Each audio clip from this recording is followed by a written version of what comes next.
ফেব্রুয়ারিতে সংসদ নির্বাচন ও গণভোটের মাধ্যমে বাংলাদেশের ভবিষ্যৎ নির্ধারণ হবে বলে জানিয়েছেন প্রধান উপদেষ্টা doctor Mohammad Yunus.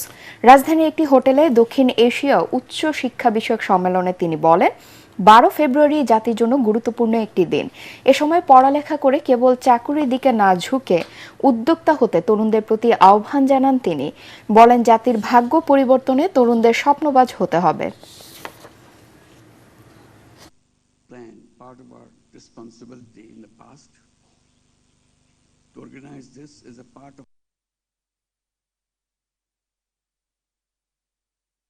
why can't we teach entrepreneurs rather than job seekers?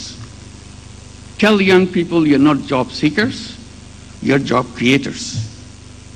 You're agents of change.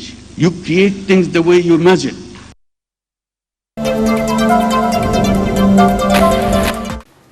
Returning কর্মকর্তাদের সিদ্ধান্তের বিরুদ্ধে নির্বাচন কমিশনের দায়ের করা আপিলের চতুর্থ দিনে শুনানি চলছে। সকাল 10টায় প্রধান নির্বাচন কমিশনার এএমএম নাসির উদ্দিনের সভাপতিত্বে এই শুনানি শুরু হয়, যা চলবে বিকেল 5টা পর্যন্ত। 4 নির্বাচন কমিশনার, ইসি সচিব ও রিটার্নিং কর্মকর্তার প্রতিনিধি শুনানিতে অংশ নিচ্ছেন। আজ শুনানি হবে আপিল নম্বর 211 থেকে 280।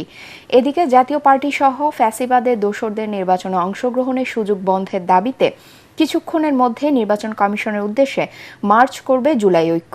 আগারগাঁও মেট্রো রেল স্টেশনের সামনে থেকে কমিশনে যাবে তারা। যে কোনো ধরনের অনাকাঙ্ক্ষিত পরিস্থিতি এড়াতে বাড়তি নিরাপত্তা ব্যবস্থা জোরদার করেছে আইন শৃঙ্খলা রক্ষাকারী বাহিনী।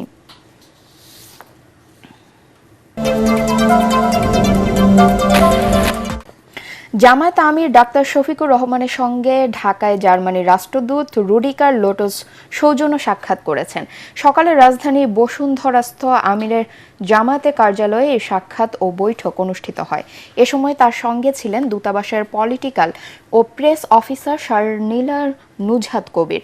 বৈঠকে আসন্ন ত্রয়োদশ জাতীয় নির্বাচন বাংলাদেশের জন্য অত্যন্ত গুরুত্বপূর্ণ বলে উল্লেখ করা হয়। নির্বাচন অবাধ, সুষ্ঠু ও গ্রহণযোগ্যভাবে সম্পন্ন করতে জার্মানির সহযোগিতা ও কারিগরি সহায়তা কামনা করে জামায়াত। একই সঙ্গে দেশের নারী সমাজের অধিকার সুরক্ষা, কর্মক্ষেত্রে দক্ষতা বৃদ্ধি এবং সার্বিক উন্নয়নে জার্মানির অব্যাহত সমর্থনের প্রত্যাশা জানানো হয়।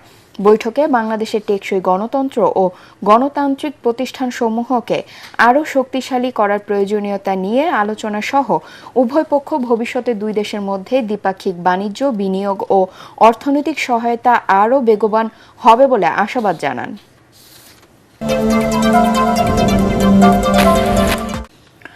জুলাই গণ আন্দোলনে কুষ্টিয়ায় 6 জনকে হত্যাসহ 8টি সুনির্দিষ্ট অভিযোগে জাসদ সভাপতি হাসানুল হক ইনুর মামলার সাক্ষ্য গ্রহণ আজ।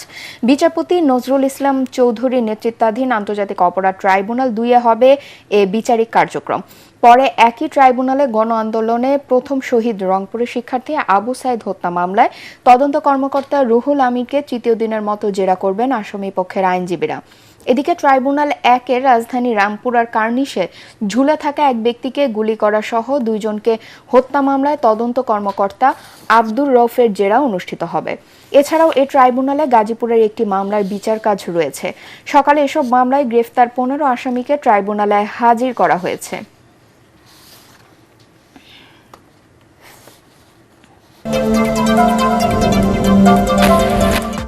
ত্রয়োদশ জাতীয় সংসদ নির্বাচন ও গণভোট অবাধ, সুষ্ঠু ও প্রভাবমুক্ত রাখতে আগামী 12 ফেব্রুয়ারি পর্যন্ত দেশে সব ধরনের পেশাজীবী ও অন্যান্য সংগঠনের নির্বাচন আয়োজন না করার নির্দেশ দিয়েছে নির্বাচন কমিশন। সোমবার নির্বাচন কমিশন এক চিঠিতে এই নির্দেশনা দেন। চিঠিতে বলা হয়েছে, জাতীয় নির্বাচনী কার্যক্রমকে প্রভাবমুক্ত রাখতে পেশাজীবী সংগঠন, শিক্ষা প্রতিষ্ঠানের সব ধরনের নির্বাচন, পরিবহন মালিক ও শ্রমিক সমিতি, সাংবাদিক সমিতি, বণিক সমিতি, সমবায় সমিতি ও ট্রেড ইউনিয়ন সহ অন্যান্য সব নিবন্ধিত বা অনিবন্ধিত সংগঠনের নির্বাচন বন্ধ রাখতে নির্দেশনা দিয়েছে ইসি। এসব সংগঠনের নির্বাচন আগামী 12 ফেব্রুয়ারির পর আয়োজন করার কথাও বলা হয় চিঠিতে।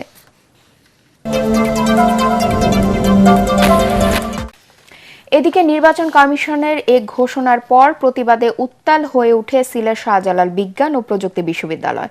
সোমবার রাতে বিশ্ববিদ্যালয়ের আইআইসিটি ভবনের সামনে জড়ো হয়ে বিক্ষোভ মিছিল করে শিক্ষার্থীরা।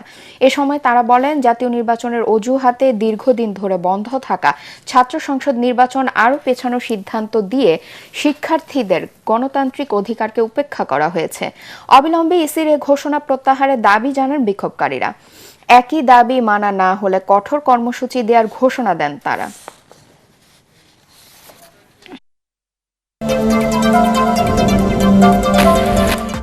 সেনা হেফাজতে চুয়াডাঙ্গার জীবননগর পৌর বিএনপি সাধারণ সম্পাদক শামসুজ্জামান ডাবলু মৃত্যুর অভিযোগ উঠেছে।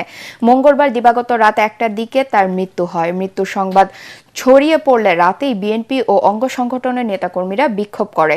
স্থানীয়রা জানায়, সোমবার রাত 10টার দিকে ডাবলুকে জীবননগর উপজেলা স্বাস্থ্য কমপ্লেক্সের সামনে অবস্থিত তার ব্যবসা প্রতিষ্ঠান হাফিজা ফার্মেসি থেকে সেনা হেফাজতে নেওয়া হয়। রাত 12টা 40 তার মৃত্যু হয়। পরে ডাবলুর মৃতদেহ জীবননগর উপজেলা স্বাস্থ্য কমপ্লেক্সে নেওয়া হয়। মৃত্যু সংবাদ পাওয়ার পর বিএনপি নেতাকর্মীরা সড়ক অবরোধ করে বিক্ষোভ করে। সেনাবাহিনীর দাবি, শামসুজ্জামান ডাবলু হার্ট অ্যাটাকে মৃত্যুবরণ করেছেন। তাকে আটক করে সেনা হেফাজতে নেওয়া হয়। এ সময় তার দোকান থেকে একটি অস্ত্র উদ্ধার করা হয়।